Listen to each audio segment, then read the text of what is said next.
I never felt so helpless as I did during that time, wanting to rescue my little boy and knowing that I could not. Neither could medicine. So we took Mitch home and did the best we could with the days that remained. He was so weak and tired, it broke my heart.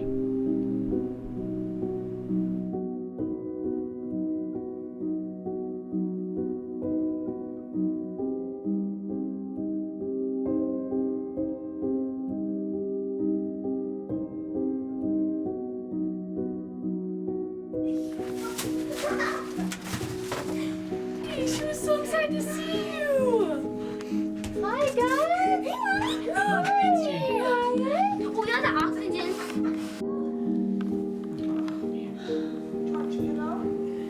Mitchie, look.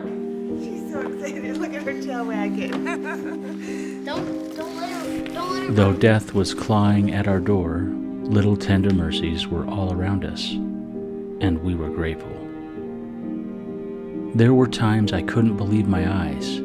I saw my son and he looked just fine. But then I would see his oxygen and the pump that would drip medicine into his heart, which reminded me of the nightmare I was living.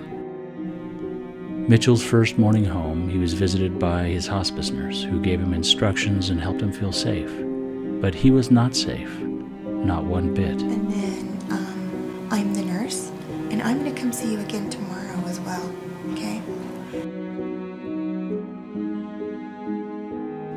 So we turned our attention to family and making memories. When you drop, oh, you're sticking it to me.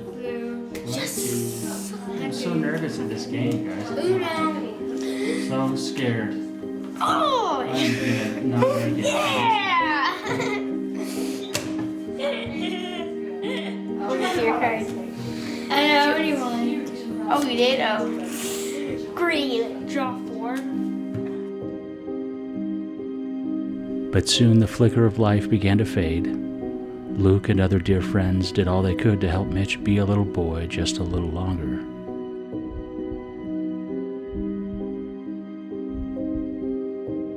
There was no stopping Duchenne muscular dystrophy. His heart grew weaker and weaker each day. Then the end came near, and we could feel the cold grip of death like a winter wind to our souls. That place we were afraid to go, it came to us, and we could not escape it.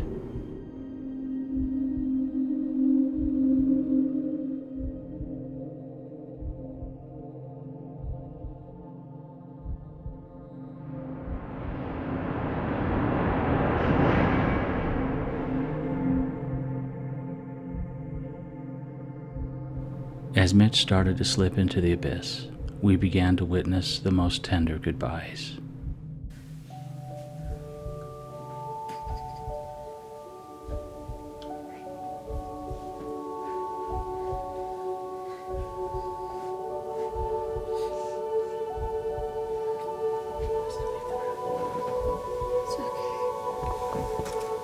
That's your best friend forever.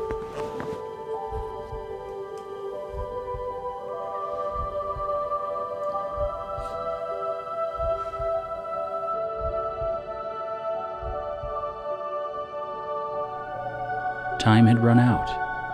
That one thing that is worth more than all the treasures of earth.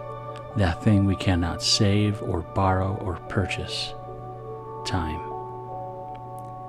I wished I could gather up all the grains of time and store them up and put them in a safe place where death could not touch. But that was not possible. So instead, I began to look at the time I had with Mitch, and I started to see something I never expected.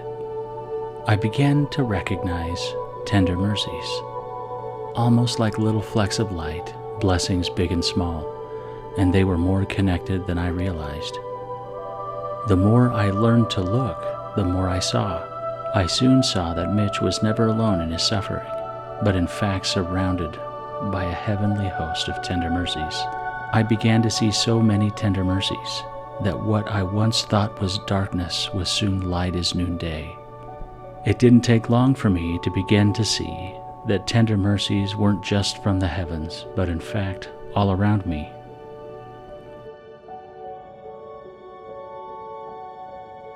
I think about little Mitch every single day. I miss him as much as I ever have.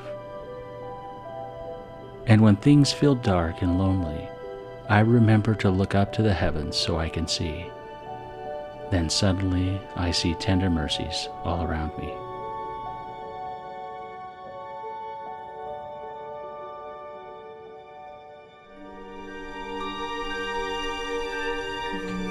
Darker days are sure to come. Hardship will return.